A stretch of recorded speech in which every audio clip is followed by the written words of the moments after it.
मिनाल परीशे के पास आती है और कहती है, परीशे तुम्हारी तबीयत कैसी है? जिस पर परीशे आंखों में आंसू लिए कहती है, मिनाल मैं ठीक हूँ, तुम बताओ तुम कैसी हो? जिस पर मिनाल कहती है, परीशे तुम्हारी तो अभी नई नई शादी हुई है, ऐसा लग ही नहीं रहा कि तुम एक नई नवेली दुल्हन हो।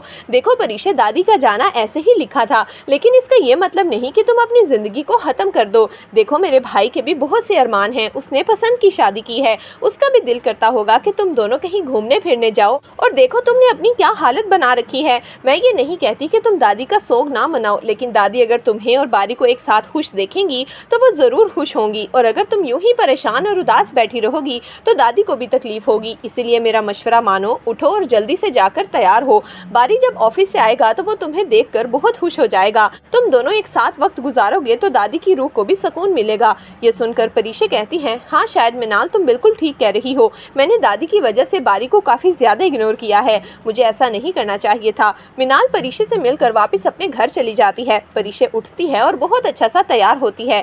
बारी जैसे ही ऑफिस से घर आता है, परीशे को इतना तैयार देखकर खुश हो जाता है और कहता है, परीशे कितने अरसे बाद मैंने तुम्हें इस तरह से खुश देखा है, मुझे बहुत अच्छा लग रहा है, मैं तुमसे बहुत मोहब्बत करता हूँ।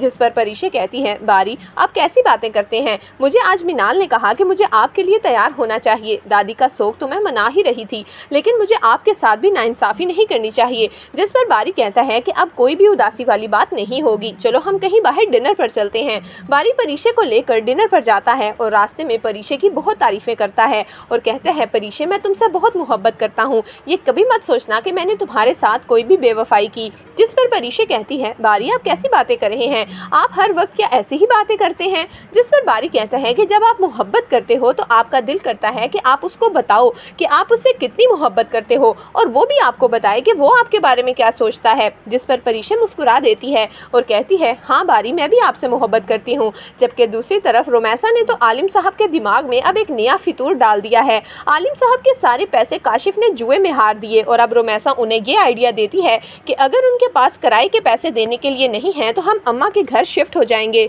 क्योंकि वहाँ तो अब सिर्फ ज़ुबिया और जुबैदा ही रहते हैं, वो लोग एक कमरे में रह लेंगे और बाकी सारा घर तो आपका ही है ना, तो आप ही उस घर के मालिक हुए, तो हमें वहाँ चले जाना चाहिए। ये सुनकर आलिम साहब कहते हैं कि हाँ रुमैसा तुम ठीक कह रही हो, मैं जुबैदा से बात करके आता हूँ। जैसे ही आलिम साहब जुबैदा के पास जाकर ये सारी बात बोलेंगे तो जुबैदा साफ इनकार कर देगी और कहेगी कि मैं रुमैसा के साथ एक छत के नीचे नहीं रह सकती, हमेशा से आपने रुमैसा को मुझसे ज़्यादा अहमियत दी है, लेकिन अब जब आप लोगों के हालात ख़राब हुए तो आपको मैं याद आ गई और मेरा घर याद आ गया। मैं हरगिज भी रुमैसा को इस घर में नहीं आने दूंगी। अगर आपको रुमैसा को इस घर में रखना है तो मुझे और ज़ुबिया को कहीं और किराए पर मकान लेकर दें। ये सुनकर आलिम साहब काफ़ी परेशान हो जाते हैं और परेशानी से घर वापस आकर रुमैसा को सारी बात बताते हैं। रुमैसा ये सुनकर तो बहुत ज़्यादा गुस्से में आती है और आलिम साहब को कहती है, वो कौन होती है आपको मना करने वाली, आप उसे साफ साफ कह दें कि अगर उसने हमारे साथ रहना है तो रहे, वरना वो अपना कोई और बंदोबस्त कर ले। तो दोस्तों आपके ख्याल में क्या अब आलिम साहब को रुमैसा को छोड़कर जुबैदा का साथ देना चाहिए? आपकी इस बारे में क्या राय है, हमें कमेंट्स में जरूर दीजिएगा।